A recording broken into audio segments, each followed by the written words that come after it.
Bonjour à tous. Je suppose que vous avez entendu parler de la manifestation qui est prévue le 22 mars. Donc c'est bientôt, il faut s'y préparer. On a eu la visite en Creuse de Philippe Martinez.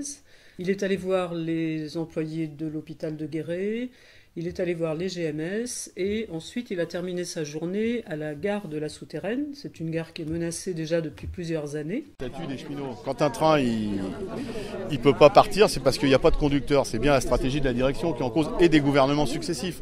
Quand il y a des problèmes de trains qui ne roulent pas assez vite, c'est pas le problème du statut, c'est le problème des gouvernements successifs et de la direction de la SNCF qui a pas voulu investir dans les lignes qu'on dit petites et qui sont des lignes essentielles à faire. Si le gouvernement continue à dire on est prêt à discuter sauf de ça, sauf de ça, sauf de ça, je pense que les choses peuvent s'envenimer avant le 22 mars. Je ne vois pas en quoi les habitants de la Creuse auraient droit à moins de services publics, à moins de transports ferroviaires, à moins d'écoles, à moins d'hôpital, j'ai été à l'hôpital tout à l'heure, que des citoyens d'une métropole ou de la capitale régionale. Vous voyez, c'est ça les valeurs de la République. Le fond du problème, c'est de considérer que quand on a des droits, on est un privilégié. On est 97% de salariés dans ce pays à être des privilégiés. Ça fait beaucoup de monde. Et si on pouvait se retrouver ensemble, ça serait bien. Un des contrôleurs de cette gare a demandé à ce que tous les cheminots qui peuvent le faire aillent sur Paris. Mets ta casquette, Yann. Nous ne pouvons pas nous cantonner à accompagner la case de notre entreprise SNCF. Nous sommes aussi des experts et des techniciens passionnés par nos métiers. Nous sommes en droit de porter que d'autres choix sont possibles et nécessaires, tant sur l'organisation de l'entreprise publique, son désendettement, son efficacité et son fonctionnement, permettant de répondre aux besoins des populations. Il faut maintenir et développer le service public ferroviaire, pas le saborder, préserver, garder-le et développer notre technicité au travers de nos métiers, de façon à faire rouler des trains en toute sécurité et coopérer entre tous services et activités. C'est donc avec conviction et détermination que la CGT appelle tous les agents à se mobiliser et à participer massivement à la manifestation nationale du 22 mars à Paris. Et pour ceux qui ne pourraient pas se rendre à Paris, il y a une manifestation à 10h30 devant la préfecture à Guéret. Bravo. Voilà. Alors bien sûr, il y en a qui pensent que enlever des privilèges, ce qu'ils appellent des privilèges aux cheminots, va régler les problèmes. Ben non, ça réglera rien du tout. Les cheminots sont accusés, disons, parce que c'est presque une accusation, c'est comme s'ils avaient fait quelque chose de mal, d'avoir des avantages par rapport aux autres salariés en général. Ils ont un statut particulier qui leur donne des avantages, qu'ils ont gagnés. Il faut bien le rappeler, ils les ont gagnés, ces avantages. Et leur cotisation paye ces avantages. Si on considère que les cheminots sont privilégiés, si on leur enlève quelques privilèges, admettons, ça ne va rien apporter à ceux qui n'ont pas les mêmes avantages. Parce que eux, ça ne va pas leur donner des avantages en plus, ça leur amènera rien du tout. Par contre, on va trouver beaucoup de personnes qui ont d'autres avantages. Par exemple, il y a des gens qui ont un 13e mois de vacances qui est payé par leur entreprise. Il y en a d'autres qui ne l'ont pas. Donc ça aussi, c'est un avantage. Alors on va l'enlever aussi. On va enlever le 13e mois à ceux qui l'ont, puisque c'est un avantage par rapport à d'autres qui ne l'ont pas. Et on peut prendre comme ça tout un tas d'avantages ou de privilèges, si on veut bien les appeler comme ça, qu'on va pouvoir enlever au fur et à mesure.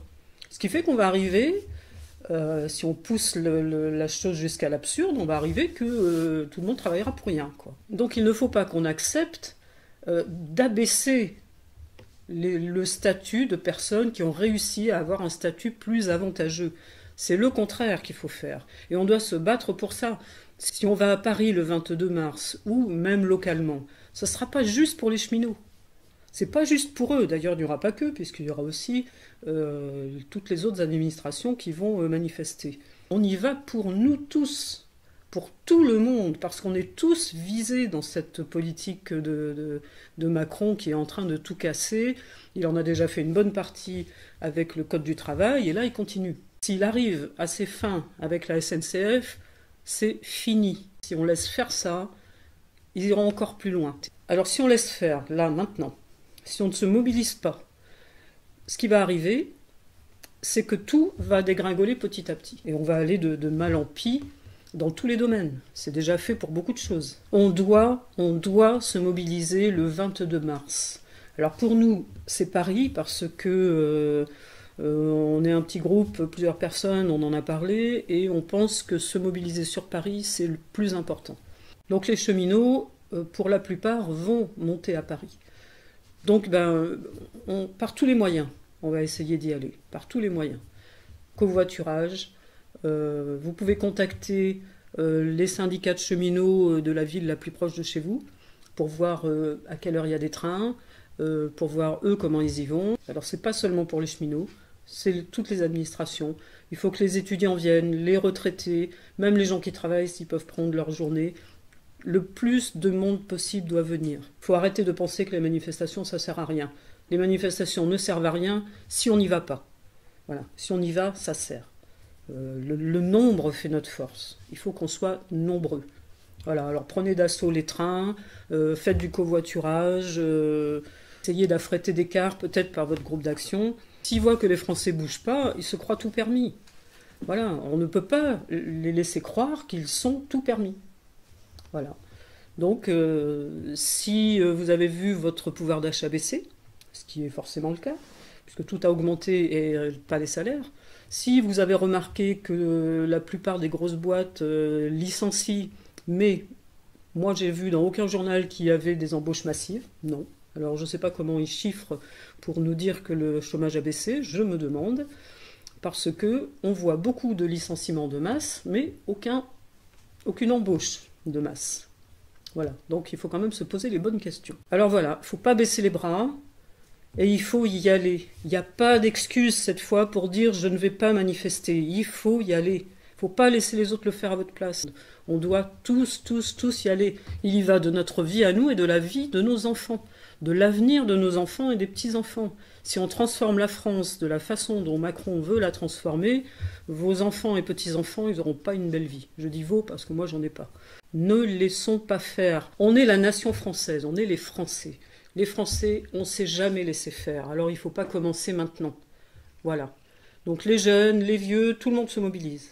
On y va tous. Voilà, j'espère avoir été assez éloquente et convaincante.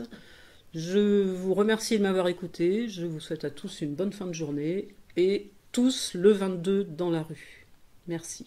Au revoir.